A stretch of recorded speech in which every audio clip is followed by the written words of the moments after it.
What's going on, guys? So we're out here at the property. As you can see, we struggle with sand in the pool, and yeah, it's kind of always an issue. And we're out here probably at least 2 to 3 times a week trying to get it out. One thing that works really well, and my wife actually found it on Amazon, are these, I don't know if it's like Viper with a V upside down or Aiper, I don't know, but these little things work really good. You plug them in, you charge them, they scoot around the bottom, and they have a really nice mesh netting on the inside here that can even catch sand and really small debris. So they work well until they stop working. This one stopped working. We have another one that works kind of decently sometimes, but yeah, they've kind of not been lasting more than about 8 months. I bought the new style right there, which is the next generation of that, and it's supposed to last a lot longer. So it's the next generation of that I was pointing over there. It's supposed to have better battery life, better suction, and I put it in here about 5 minutes ago, and you can already see the difference between this side and this side. And yeah, it stirs it up a little bit, but whenever I clean it out, it really catches a lot. At least this one, I don't know. This is brand new. I just put it in, but the other ones catch a lot of that sand, debris, algae, stuff like that that kind of gets on the bottom. Right now, because the sun is essentially blasting this throughout the day, it pretty much takes all the chlorine out of the water, and we end up having to chlorinate quite often. But we use a saltwater chlorinator, and I can always tell what's happening because the flow to the return right here starts getting really low, which means that the pump itself is getting, the sand pump itself or filter is getting clogged up a little bit. Clean that out, which I'll do here in a second, and usually that'll start spraying a lot higher, and the vacuum does a good job of clearing everything else out. But water does look good. Just has some sand in the pool. Okay, and this thing gets thrown all over the ground. Went and backwashed the pump.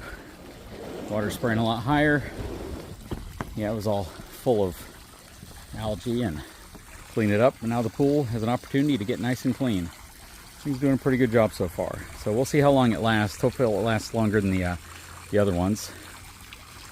All right, on to the next project. So I've had it in there for about almost 2 hours actually, and it just died, or at least it probably died between the 1.5-hour mark and the 2-hour mark, because I came out and it was still moving. But this is what I'm talking about. So this is the filter that keeps it from going into the pump. Look what it's captured.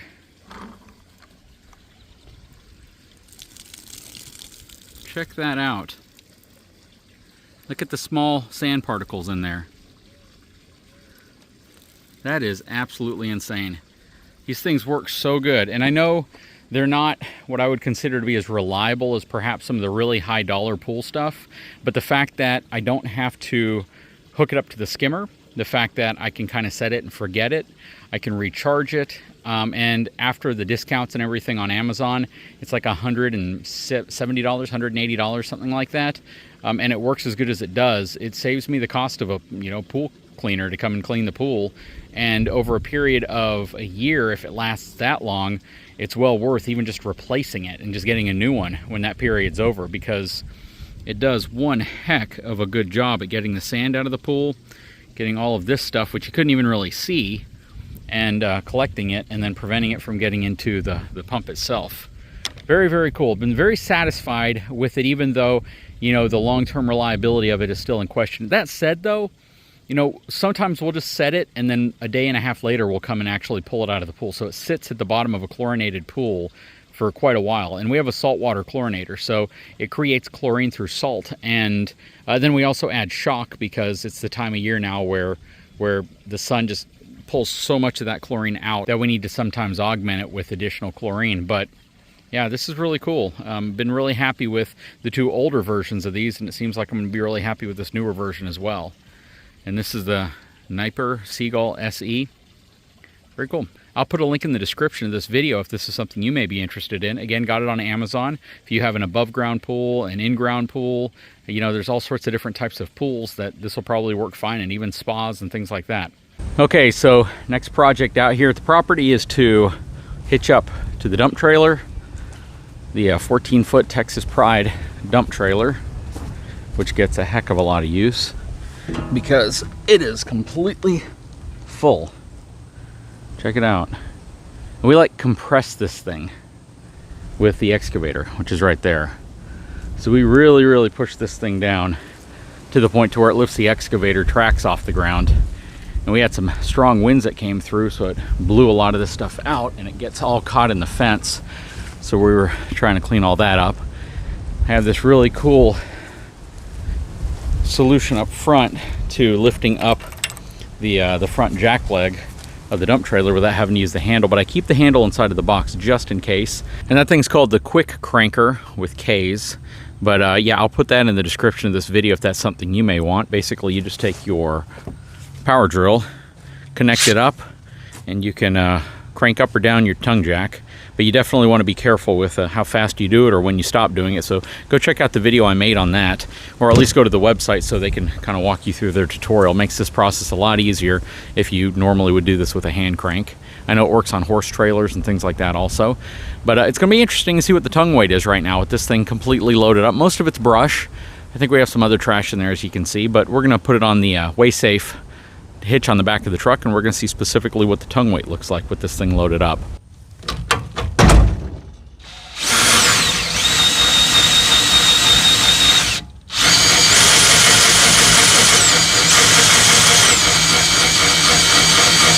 Okay, so we are on the ball. What do you think the tongue weight's at?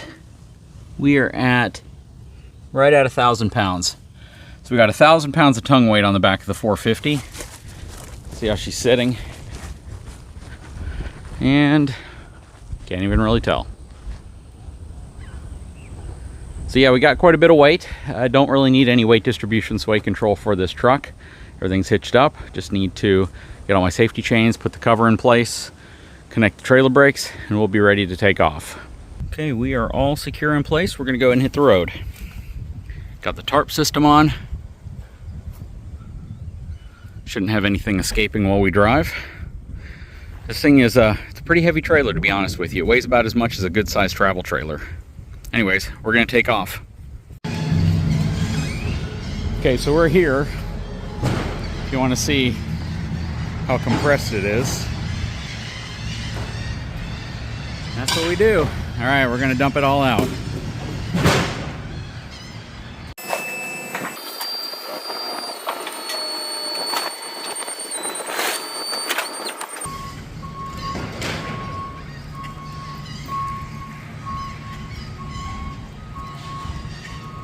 Okay, so we're back with an empty trailer. I put the extension down this time so I don't have to worry about overextending the adjustable portion of the jack leg. It was super easy to get uncoupled from the truck. That said, you know, this trailer, as it sat completely full, was transferring about 1,000 pounds to the back of the truck. And the trailer itself, I'd venture to say, was about 8,000 pounds as far as, you know, totally loaded up, including the weight of the trailer. The trailer's about 5,000 pounds. And, you know, the truck had absolutely no problem hauling it. And it's almost comical, the difference in towing experience, towing this trailer with my 450 versus towing it with the Denali. And I know I'm talking on kind of the wrong channel for this. I know this is on my BTB RV Life channel versus my main channel. But I guess the point of this is, you know, a lot of folks would say, yeah, F450 shouldn't have any issue at all towing something like this. Well, even though we could load this trailer up to like 19,000 pounds, we derated it to 12,000 pounds. So I still could have hauled more stuff in here, but we don't really haul rock or dirt. We mainly haul trash and debris and stuff like that. And the reason why we don't burn it is because it's a mixed load. We don't just put brush back here, we put trash, we put everything back here and just make one quick run to the dump and drop it all off. That way I don't have to worry about separating whatever we need to separate from it to be able to burn it according to, you know, the way you need to do it safely. That said though, again, it's almost comical how easy this truck tows this trailer. And I'm not just talking about my truck because it's an F450. I mean, if this were an F350 or if this were a Ram 3500 or a GM 3500 HD, it would be the same thing. It's just you have a truck that even in its current configuration probably weighs a couple thousand pounds more than what this trailer weighs when I had it loaded up. And when we compare things to like the Pauseway over there, which has like a 7,500 pound dry weight, transferring about 960 pounds to the back, it's roughly the same weight as this trailer. And if I had hauled this trailer with my Denali, it would have given me a very similar towing experience because I've done that as the Pause. And quite frankly, you know, do you want to be on that border of not feeling comfortable towing. And that's the thing about my channel that I try to talk about, especially, you know, if you watch my BTBRV channel going way back, the overwhelming message I like to, you know, relay to my viewers and folks who watch the channel is that, do you really want to tow something that 90% of the time you feel completely fine, completely confident because there's not a lot of wind, because things aren't reacting oddly, but then all of a sudden you go through a bad storm or a windstorm or through a windy area and you're white knuckling it the entire time? It kind of takes me back to a story where I was driving in that white Ford Fusion that we had, and I was headed up to Austin, and everything was wonderful. The weather was great, had no problem at all. Then I witnessed this horrific accident. It was really, really bad. Somebody was ejected from the vehicle. I was actually the second one on scene after it happened, and you know, I saw really the carnage of when you're on drugs and you're trying to drive a vehicle. So yeah, that was really bad, and it kind of signaled the downfall of that trip, because I took off from there.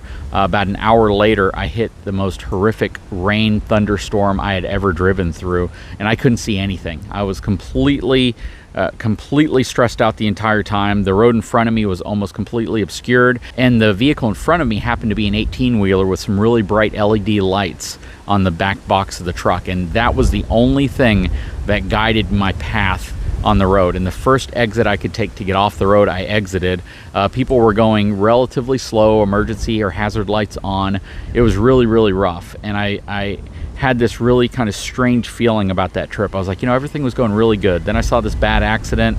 Then I hit this thunderstorm, and I can tell you that the stress and anxiety that I went through, that white knuckle driving while I was going through that storm, made the entire trip kind of a stressful trip. You can have a truck that tows a trailer and everything's towing fine for, you know, the majority of the trip, but you hit those little pockets of really, really bad weather or really bad traffic or really crazy drivers, and it really makes you stressed out, and your anxiety will kick in. You're going to be white knuckling it, and you're going to be thinking, man, did I have the right vehicle for this trailer? That's the reason why I make these topics. It's not because I'm trying to boost the sales of F450s or 350s or 3/4 ton trucks. You know, the fact is, you can probably get a 3/4 ton truck for the same price you can get a 1/2 ton truck these days. It's basically to tell you that I would want you to have the most relaxing trip possible whenever you're towing a trailer. And my message echoes that. It's only because I want you to have the best possible trip that doesn't stress you or your family out. And that's the whole premise behind my towing recommendations. You can still run into scenarios where you'll get stressed out, even with my truck recommendations. It doesn't mean bad things can't happen or stressful situations won't occur. But if I can help minimize it from a tow vehicle perspective, that's really all I'm trying to do. You know, there's really there's no hidden message or hidden agenda there. It's just my recommendations based on what I feel personally, and this is my own personal preference. It's not anything I force on people, but it's based off what I feel is the best setup for a better towing experience. And of course, that all has to coincide with how you set up your trailer, how you load your trailer, what you have in your trailer, what you have in your truck, how many people are in the vehicle, all of that stuff. It all matters, and it all plays a factor.